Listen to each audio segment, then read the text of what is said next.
Hey guys. Hey, how come, sorry, excuse me, how come Grandma, Jack and Lily Sullivan's grandmother, the dad's mother, how come she believes that they're deceased and they need to dig deeper?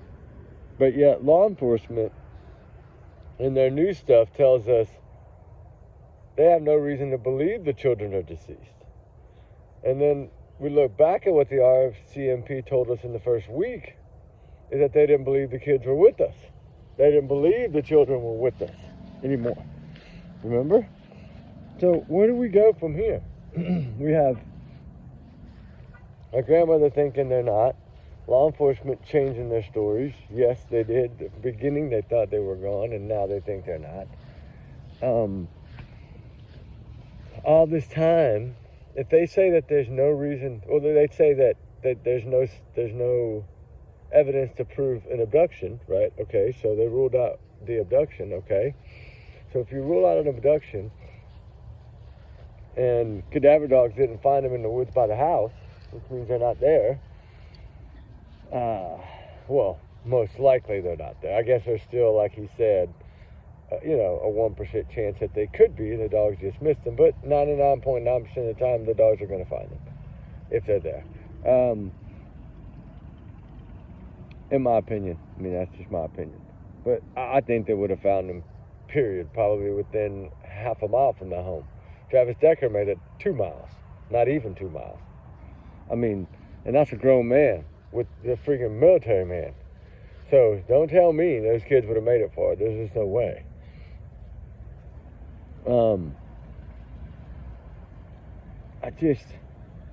Daniel, like I said, Daniel's dug his own hole. Stepdaddy has dug his own hole. And Malaya has dug her silent hole. Her being silent has dug a hole for herself. It's true. It's true. I mean, the vehicles, that to me, that painted a huge picture to me, because I was told that early on by one of the search guys. Well, I overheard it actually, because they were talking to the neighbor when I happened to be on satellite phone with him, and it's satellite call or whatever, not phone, but y'all know what I mean. International calling, whatever, however that works. I had to upgrade my plan just to be able to do it. But anyway, I'm just, trying to figure out that 3 different people that live in that area, and they see everything. I always say the locals, man, they know. The locals just know things. And I mean, for that one neighbor to say for sure that they felt that by the sound and everything of it, that was Daniel's vehicle, that is huge to me. Because who knows you better than your neighbors? I can tell you exactly my neighbors as soon as I see the car, right? I mean, I don't have very many, but the neighbors I do have, they don't have very many neighbors either. The neighbors they do have, I can tell you whatever you want. I can tell you almost the times of days that they're going to drive down the road. Like, you get into a habit of learning your neighbors and learning. Okay, when I see that black truck go by with the trailer, okay, I know who that is. That's my neighbor down the road, right? And you start seeing, that time pattern is usually pretty much the same, because most people are in routines, and it just happens that way. And so when something like this happens, and the neighbors immediately tell you, oh yeah, well, we heard the vehicle through the wee morning hours, and then till about 5:30 in the morning, last time it moved. Well, yeah, it's just shocking to me, because I wasn't expecting that to actually be, right? Because we learn things throughout and we hear things, but you never know if people are truly telling you the truth. And Not saying that it's in that in a bad way. I know sometimes people may elaborate a little, or they've heard it from so and so and it changed a little bit. And I'm not blaming anyone. I'm just saying it's hard sometimes to take what we find and 100% trust it, right? If it's not from law enforcement. And then I don't trust a lot of things law enforcement says sometimes either. So, I think that it goes both ways, but it's just so hard here to for the wishy-washiness, I mean, everybody was kind of shocked in the beginning. I mean, I know I was when they came out in less than a week or right at the week and said that they didn't believe the kids were with us. I was totally shocked. Even I think I even put on the video, man, they could make it at least 2 weeks probably. I mean, there's little streams and water there. The stepdaddy said he was wading through water, screaming till his voice hurt, right? I don't know how your voice hurts, but, it is what it is.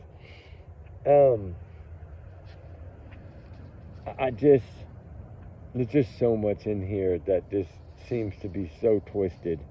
Because we learned so much, like the polys, right? Remember I was told that Daniel had failed a poly. Well, now that we know he took 4, I'm pretty confident to say that those people were probably correct. Maybe he did have a couple of really bad ones and then 1 good one. I don't know how that works.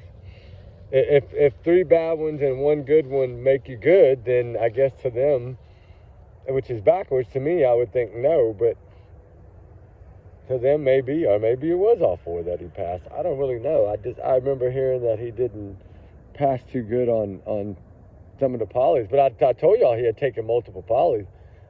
But golly, I didn't know 4. I had heard of 3, but it's like, but Ted Bundy, like I said, there's a lot of people that pass polys. I mean, to profit to me, Katie, if she really did pass, and Katie passed, I mean, anybody could pass. The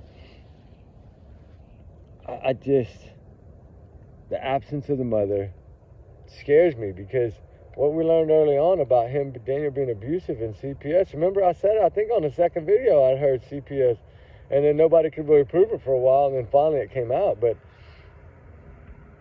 like, these neighbors really knew a lot. Like, how did they know about CPS? Did they see them physically, I guess? Maybe they can really see that clearly. I mean, it makes you wonder, right? Isn't that supposed to be like a private thing? And how did one of the neighbors know that CPS had been to that house or been out there a few times or whatever?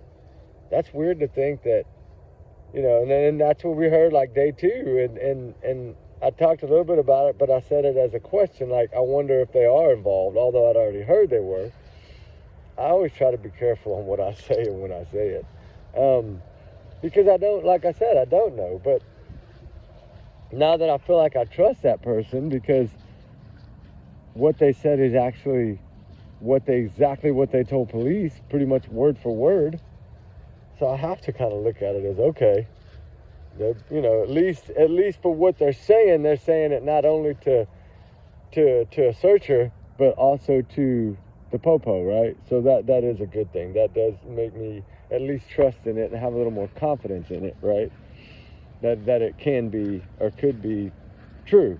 And that to me, that would be huge, but that would have Daniel. So if Daniel was going to do this and it wasn't an accident and he was just going to hand these kids off, who would he have handed them off to, and why wouldn't have he?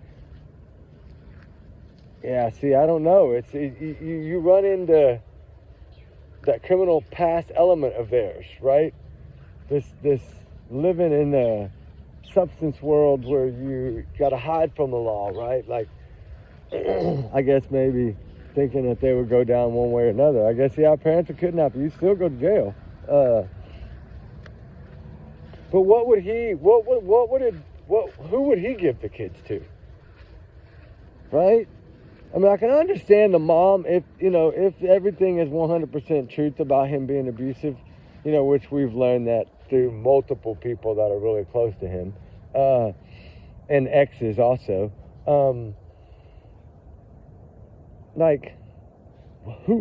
That's where I go with that. Who would he give the kids to? That's kind of where I look at that. Like, okay, who would he give them to? Right? I could see the mom doing it, especially if she's abused, right? I could see her getting the kids out of there, knowing the kids were being abused, she was being abused, and she had to get away, but she had to get her kids away first. I could see that a lot clearer, right? And I wouldn't judge her for that. I'm sorry, I know it's a crime, but if a mother commits a crime protecting her children, I would have to be okay with it. Sorry, I hate to say that, but something like that in that situation, I think anybody would. I think even law enforcement would be on her side. But I would have thought she would have come forward to law enforcement once she got him away from there, and she got away from there. So why wouldn't she come out and say that? That's what I kept running through my head. Did it get too big and she get too scared and then it's too late now? Or no, because I still would have think that as a mother, she would have came forward and been like, I hid my kids here. Like, I think she would be okay because she would have the protection of law enforcement, right? That's what we would think. But then again, maybe there's more to this than we don't know. But that's why I kind of looked at, okay, could it have been mom? Well, yeah. But I think, she would have spoke out once she was safe. But knowing that they would have supported and backed her. I mean, as an abused woman, they would have done that. CPS was already involved in the kids' lives. So, yeah, it would have been a little bit easier for her. But if you look at the other flip of that, Daniel, who the heck would Daniel give him to? Unless you're going to say he trafficked the children, trigger warning, like sold the children. Right out from under her nose. Well, could he do that? I don't know. Could he? They're not his kids. He claims to love them, but that doesn't mean he does. If you love someone, you don't abuse them. You don't keep them locked in a trailer house till their poor little skin is pale white as a ghost. I mean, even from what I hear, those kids ate so much at school, like, were they not getting food at home? Like, there's so much to this story that a lot of people have never even really talked about, but just what these kids were going through there under Daniel's roof. And that mother of his, she's, what she reminds me of? I'm just going to say it. Grandma Tiffany. And for those of you that really cover true crime, you know exactly who I'm talking about. I don't need to explain. Daniel's mother reminds me of Grandma Tiffany. That's exactly who his mother reminds me of when she talks. Just that look in her face, and then that, like, she's like trying to tell a story that's protecting her children the whole time without saying their names or really making it look like she's protecting them. And then talk about Jack and Lily like it's no big deal. No sadness, no emotion. Daniel's mom. And then when I ask a question about Daniel being involved, or Daniel or her other son, oh my God, she breaks down and starts bawling. Well, Jack and Lily are the ones missing. You're not crying for them. You're crying for someone that's there with you. So I look at that as that's her way of trying to proclaim her son's innocence, having a bad, sad thought down deep that her son's going to go down for this. That's what it looks like to me. But that's just me. I'm not law enforcement, so it doesn't count. That's how I would see that. But that other grandmother, on the other hand, sees everything totally different. She cries the whole time she talks about him. And she hadn't seen him in, 18 months? And she's sitting here saying, y'all need to dig more. They did something to these children. They harmed these kids. She talked about what a good mother Malaya was, but that was in past tense. Was. If Malaya was keeping those kids from that grandmother, that's not being a good mother, because that's taken away from your children. You're not allowing your children to be around their grandparents. That's not a good thing. And unless for some reason she would have been some monster, but she's not. She's the only one showing real emotion. She is the only one showing real emotion in this entire thing. That's it. The only one. Sorry. From what I've seen, she's the only one that's been real at all and spoke with her heart. I'm talking about the biological grandmother, like the dad's mom, right? Not Daniel's mom. No, Daniel's mom, Grandma Tiffany Jr., no, not that one. Y'all know who I'm talking about. Malaya's mom, I don't even know if has she even spoke on an interview? I don't even think so. But then I think that her boyfriend or fiance, I did watch that one. Where that guy was asking him all those questions. And I like how he asked some of those questions in a way to make it look like we're just BSing, but it was pretty damn serious. And he did. I mean, he did answer with something that I would expect him to as an innocent person, because he did say that he would sure like to have that money. You know, people, that's $150,000, a lot of money. Imagine how many horse trailers he could buy. Right? So don't think they don't want to figure this out too. More than anybody, right? It's their grandkids. Well, not really his biological grandkids, but in a way, those kids, he's in their life. So, as a grandpa kind of figure. I mean, I think it seems like he was just pretty much just a good old dude that's just pretty straight to the point, don't beat around the bush type shit. And I don't know, maybe I'm wrong. Maybe I'm wrong, I don't know. He could possibly know where they are. Hell, he could have moved them in a horse trailer, I don't know. But I don't think so. I think whatever happened, that everybody realizes happened within that trailer, within the walls of those people. Like nobody else, no outsider. There's no proof of abduction. They've found every car that went on every road intersecting that whole entire area from April 28th to freaking May the 2nd. And there's no car that they haven't checked out, or that, you know, they put it this way. They've done enough of that. They had 900 hours or something like that of freaking surveillance footage, and over 800 clips or something like that. It's a ridiculous number. So every vehicle's been checked in that area that they could catch on camera. I always said that Daniel's vehicle was seen on camera multiple times going back and forth on that one camera, but that's what I was told. But I never knew that people had talked to police about that. Man, it made me feel good when I heard that, because, you know what I mean? It makes you feel like, damn, some people, these locals are straight out a lot of times. And I do have a lot of confidence in locals. Y'all know that. Hendersonville, they rally. That's why I wanted to play that stuff this morning on that fire chat, is because I wanted people to realize that those locals really, what did she say? Hendersonville gonna need a lot of prayer. Like, she knows there's a lot of shady shit, I guess, going on. Right? That's the point I was trying to make this morning, was about the dang cell phone. Because remember, Brandon Carter said in that, I don't want to change the subject, but y'all know where I'm getting at, right? For the ones this is in the Sebastian Rogers case. Because we were always told the cell phone was in the kitchen. And like on a little island bar on the counter or something. Well, then that's what we were told all along by Katie, right? And Chris, and then on different podcasts or whatever they went on. And then Detective Brandon Carter said it was on the dining room table with money, cash money. And then Seth Rogers, I just found in that clip, that old clip with Brian Ankins or whoever he was with in that clip, that he says that his shoes were at the front door, and that his phone was in the kitchen. So I'm like, oh, wow. You know how bad this looks? Wow. I think we need to break that article down a little bit more. That's my next plan. But anyway, back to Jack and Lily. Sorry.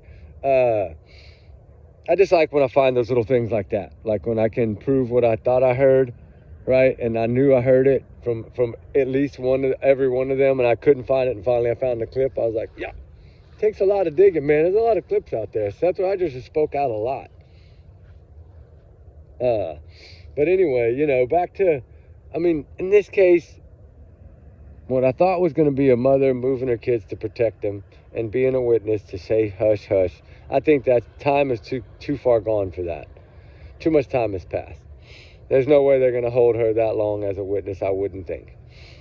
Unless they're still searching for the kids and they don't want to make any arrests until they find the kids and the kids are okay. Now, if that's the case, I could see that. And that's what was mentioned to me by one of my guys that we emailed back and forth about, like, different cases and stuff.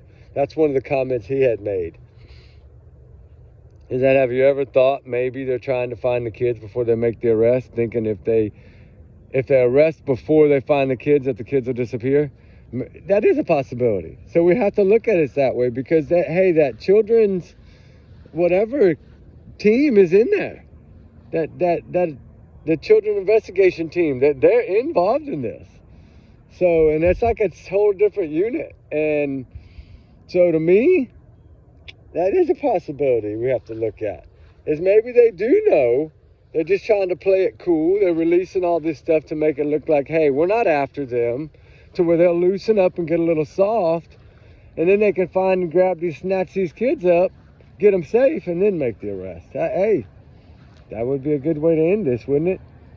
Like, make that to where they could arrest them, and after they found the kids, heck yeah, that would be good. That way at least we know the kids are safe. But where do you put the kids? You would have to almost give them to the biological dad, to that grandma, right? That's what you would have to do. And I think that would probably be the first thing law enforcement would want to do, because she seemed to be the only pure-hearted, real one in all of this. But let's see what we think. Do we think these kids could have been passed off?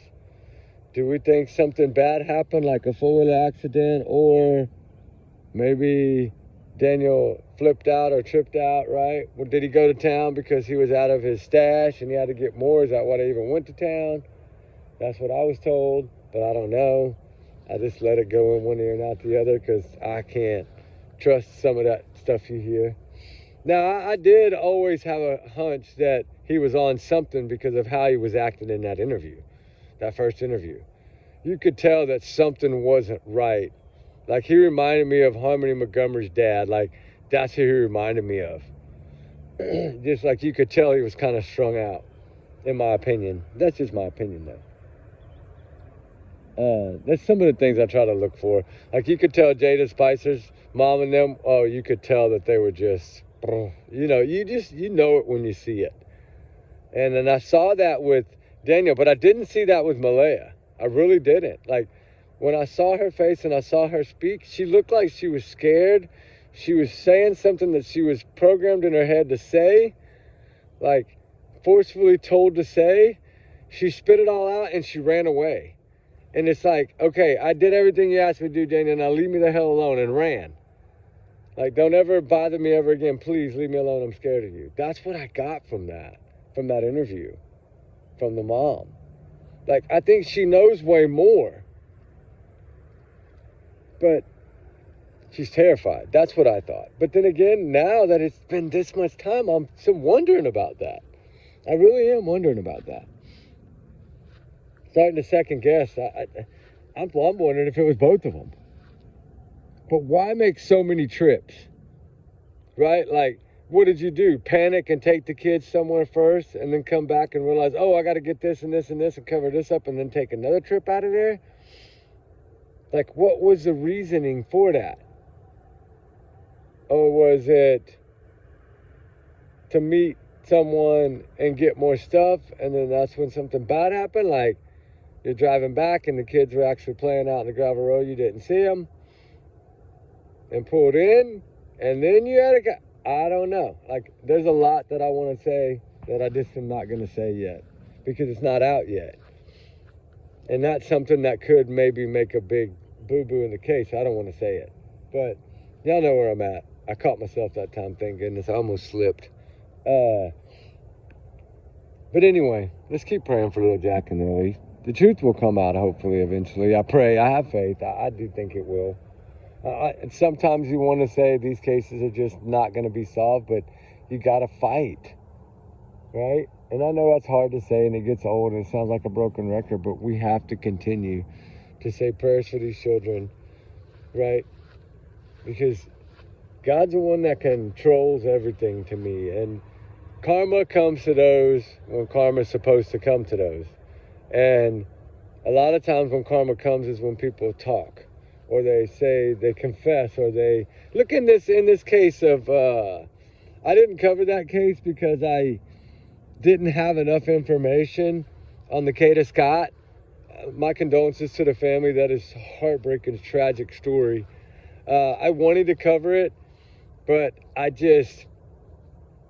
I didn't know enough, and I don't really have any connections in that particular area. So I really couldn't get any information, right? Y'all understand? And that case was weird from a start, right? Because he turned himself in, and now they're finding that there's more people there in this area. So now they're going to evidently, I don't know if he's going to end up being responsible for all of these other people. I think they found, what, 2 or 3 other people so far? That's insane. But my condolences to Kata Scott's family. That is a heartbreaking story. And then we have the 9-year-old, right? That I am getting stuff together for that. I should have some emails back today on that. The little curly-headed one, she's 9. Her mom won't cooperate or something, and she drove a car to Nebraska, a rental car. I'm waiting to get all the information on it, because that one is like a year old.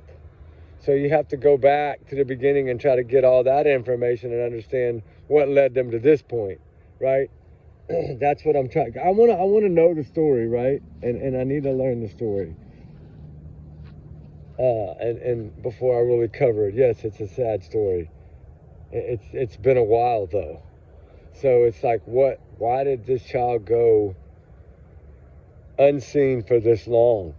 Being in homeschool and all that. Why? I didn't know that existed. I thought they had to do tests at the schools. I didn't know they were able to do everything from home like that. Man, they can't do that. They're going to have to get rid of that homeschool. Like, they're going to have to at least make them take the test out of school to where you can see these children. It is hard enough on a family to have their children home every day to homeschool them. That's enough pressure on a lot of families. A lot of families, that's when these things start bad happening, is when they're around their kids 24 hours a day and they don't go to school. School is also a break for a parent. It gives them a little break to breathe. To know that your kid's learning from someone else, that is a good feeling. Like, you need to take that time sometime. And I don't know, I'm preaching, but yeah, it's just one of the things that we've been studying is that homeschool, it's really getting to be a way to hide a lot of these tragic stories. Like, these cases are unfolding under a lot of this. It's sad. It's sad. And something needs to change, in my opinion. It's like something in this case, Jack and Lily, needs to change. Because the wishy-washiness from they're not with us to now we can't, when there's no proof that they're deceased. That's the newest update from RCMP. There's no proof to show that they're deceased. Okay. So now that means that y'all think that they were handed off to someone, because you're saying there's 0 abduction too. So they're saying it's parental, which is what we thought it could have been in the beginning. It's a possibility. But who would Daniel give them to? Like, this is getting really weird. Like, because I didn't know whether to believe that statement early on, right? And now I think, okay, well, if they told law enforcement that story, then of course they're not going to lie about what you would hope that they're telling the truth, right?